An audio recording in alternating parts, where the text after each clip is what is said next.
Be ready? 5 seconds. Start.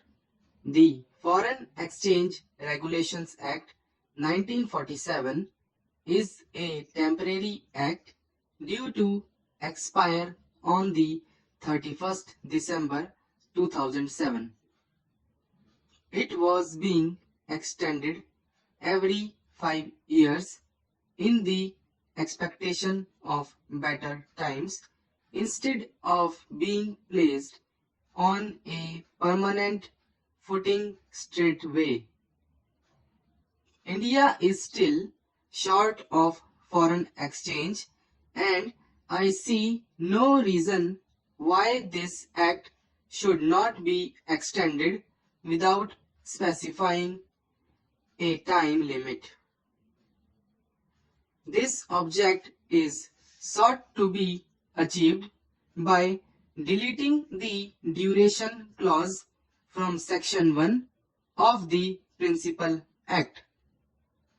While this is the main purpose of the bill, I have taken this opportunity to improve the working of the Act by bringing about certain other amendments.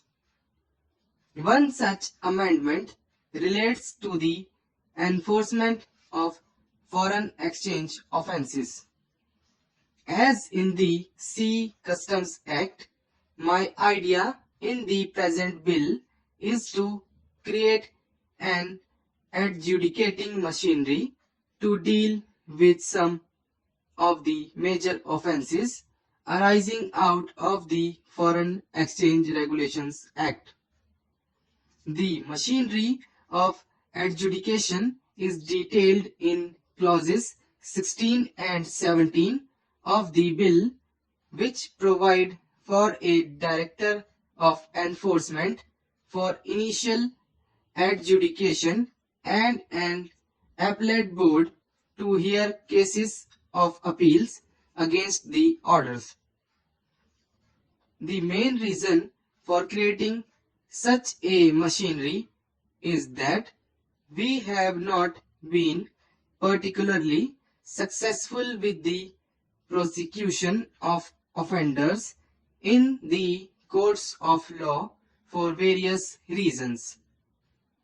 The chief hurdle in establishing a prima facie case in a court of law against the suspect is the want of missing links of documentary evidence and the difficulty in obtaining them from countries outside India. Invariably, the documents obtained from various sources furnish incomplete data, and further documents are required for establishing a prima facie case in a court.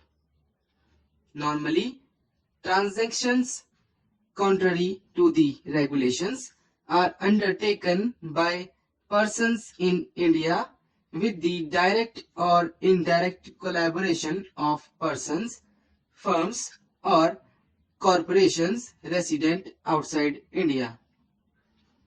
It has been found difficult to secure cooperation or assistance in procuring incriminating documents against the suspects from their foreign collaborators, and even when obtained, they are generally colored and not factual.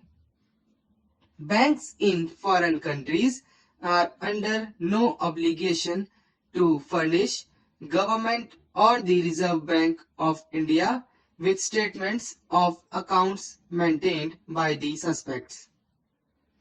There is no provision in the Act empowering the Reserve Bank to direct any party contravening the regulations to repatriate the foreign exchange outside India. In the absence of any other provision except prosecution, the enforcement authorities have been unable to take any action whatsoever in about 65% of their inquiries into the breaches of the Foreign Exchange Regulations Act. This is reflected in the figures of prosecution so far undertaken. But 1989 and 1996, when the investigation and enforcement work was with the Reserve Bank of India, about 200 cases had been investigated other than gold smuggling cases. 66 cases were put in court, out of which 60 ended in conviction and the remaining 6 in acquittal. In the absence of any provision for adjudication, no action could be taken by the Reserve Bank in respect of 140 cases. As the Reserve Bank was unwilling to handle these cases on behalf of the central government, which the bank had done for about 7 years, an enforcement unit was created in the Department of Economic Affairs on the 1st of May 1996 under a director. Since then, 832 cases have been taken in hand, out of which prosecution had been launched in about 33 cases and investigation completed in 170 cases. In the vast majority of these cases, difficulties are being experienced as legal evidence is not sufficient for successful prosecution. Our experience, therefore, suggests that these difficulties are likely to be minimized to a considerable extent if the proposal in the amended bill to proceed against parties before an adjudicating officer is accepted. There is already an enforcement unit functioning under government with a director as its head. The bill seeks to vest with him the authority to adjudge some of the major offences and impose penalties not exceeding 3 times the value of foreign exchange involved in the violation, or rupees 5,000, whichever is more. If, however, after holding an enquiry, the director thinks that having regard to the gravity of the offence, a sentence of imprisonment is called for, he may launch a prosecution instead of dealing with the offence himself. An appeal would lie from his decision to an appellate board consisting of a chairman and another member to be appointed by the central government.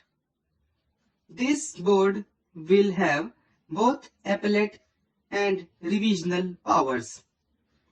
In clause 17 of the bill, it has been proposed that if any person fails to pay the penalty imposed by the director or the appellate board, he can be prosecuted in court. This has been suggested to make adjudication effective, particularly in respect of repatriation of foreign exchange.